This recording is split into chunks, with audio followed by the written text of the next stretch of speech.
Hi everyone, Bruce here at eTrailer. Today we're going to take a look at and install our eTrailer Class 3 hitch on our 2025 Honda CRV. On this hitch we do have a 2" by 2" receiver tube which will accommodate many accessories. Now we do have our safety chain. These are a loop style which are going to accept the old S-style hook and also our bigger clasp hook. Now this trailer hitch does not come with a pin. You're going to need a 5/8" pin and clip that go in. And we also do carry lockable style pins. On this particular trailer hitch, we do have a 3,500 pound gross trailer weight with a 525 pound tongue weight, which is the downforce on our receiver tube. Now on our receiver tube, we're going to take a measurement from our center of our pinhole to the edge of the bumper.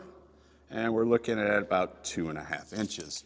Keep that in mind for any folding accessories you may have so they don't hit your bumper. Now for our ground clearance, we do have about 11.5 inches to the bottom of the tube. Now keep that in mind for any weight you put on here that is going to push down and you will lose a couple inches. But with this hitch, I don't think you're going to have a problem. Now if you do have a kick sensor, with this particular hitch, that kick sensor will still work.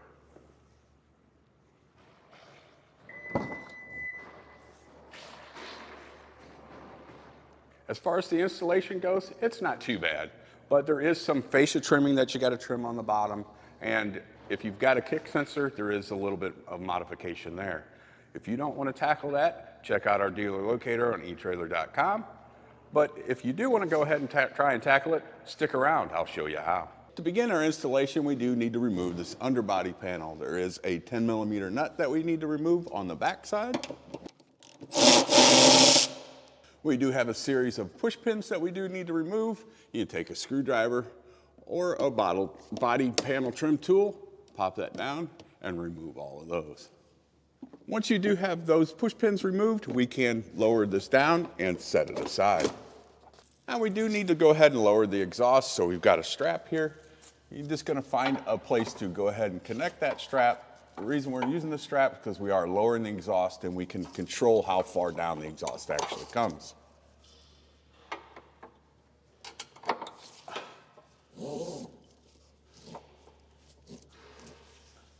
Once you do have that strap connected, we've got to go up here to our isolators, our rubber isolators here. And we are going to go ahead and, you can use soapy water or we've got some silicone here. You want to spray that down a little bit because we do need to remove those and let the exhaust drop. I am using the pry bar on this one as it's a little in a tight area, but we just want to slide that isolator off of those two ears on the muffler.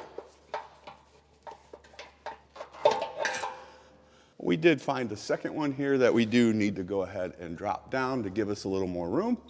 Again, we'll spray it with a little bit of silicone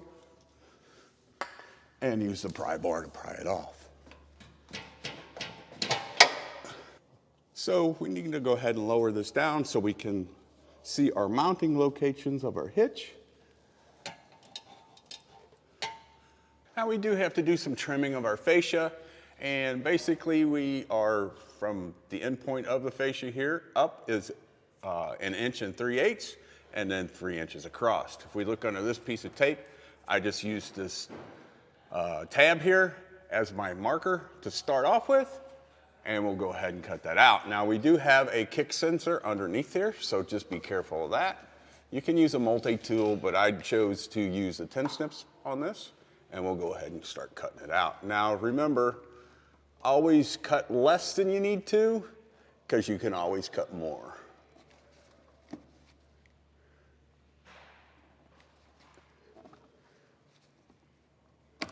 For my cross cut, I'm just using a utility knife, and I'm going to just go along my tape marker here. And all you got to really do is scribe this.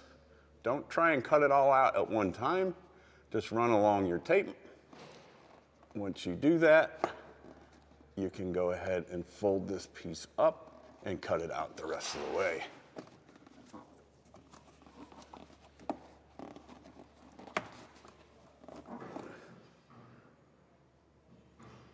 You may have to scribe it a few times to go ahead and get it where that piece will peel up.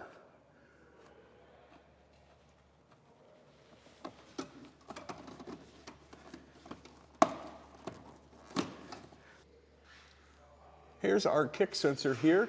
We do need to trim a little bit of that, but not much. So our wire is actually right here. So we're gonna go ahead and pull that down and get it out of the way. And we're basically gonna go ahead and trim this little section out right here. Again, just make sure your cable is out of the way. And we're just gonna go ahead and trim a little bit. Again, just remember, you can always come back and trim more. Now, if we just go ahead and look here, here's our kick sensor wire, and that's gonna basically just go up above the hitch here, and it should be fine. Now, just make sure it's not pinched against anything, and make sure it's clipped in on the other side over here. With our fascia trimmed out, we can go ahead and get our hardware in place. We've got a fish wire, and we're gonna go through the small hole here, all the way to the rear to the big hole. Fish that down. We're gonna pull the spring end out of the big hole. And then we're gonna take our spacer, put our spacer on the end of the fish wire, and then take a carriage bolt and screw that into the end of the fish wire.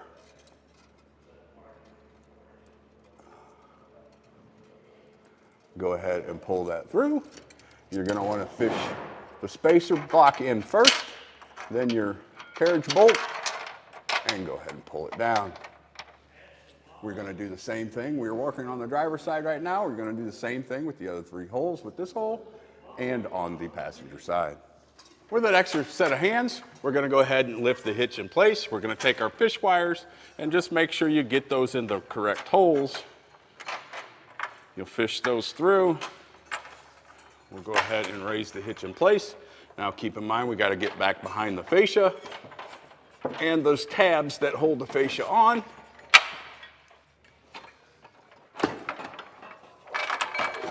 At this point, we can go ahead and remove our fish wire. Just be careful you don't lose the carriage bolt up inside the frame, otherwise you'll have to get a magnet or something to get it out. Now we're gonna take our flange nuts and go ahead and screw those on.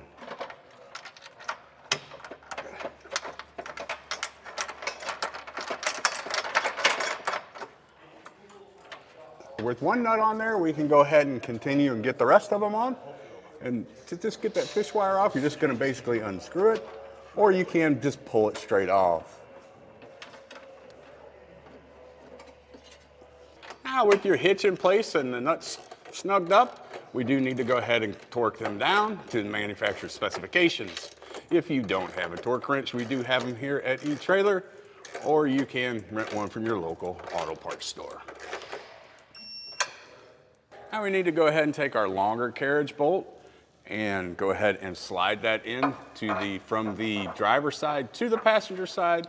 And then we're gonna get our round hole spacer, put that on, and then we've got our flanged nut. That'll go on.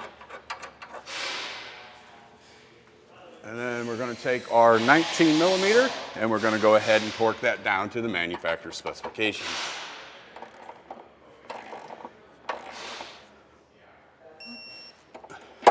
Now that we've got everything torqued down, we do need to take our underbody panel here and we do need to do a little trimming.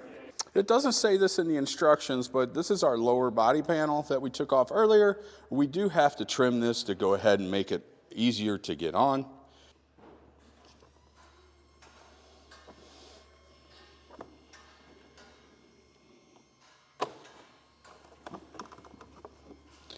And then we'll go ahead and test fit it and see where we're at. Now, after test fitting that, we did have to trim out a little more, and we're just gonna go up this line and straight across, and that should be okay. Now, we still had to go a little more, so I'm actually this edge right here, we're just gonna take that completely off. Just follow that line all the way up. And we'll clean this up a little bit before we put it on. Now our vehicle does have a kick sensor on it, so we did remove the kick sensor wire, and if you notice the kick sensor module up there, we cut it out of its place and went ahead and zip tied it up, which will be sufficient, but just keep in mind that you do have to put the kick sensor wire all the way back across the back of the bumper. Now that you've got everything torqued down, all we really need to do, and your underbody panels trimmed, is go ahead and put those back in place the same way we took them off, and also make sure you get your muffler put back up into its isolator brackets. With everything back in place, that does complete our installation. I'm Bruce, thanks for watching.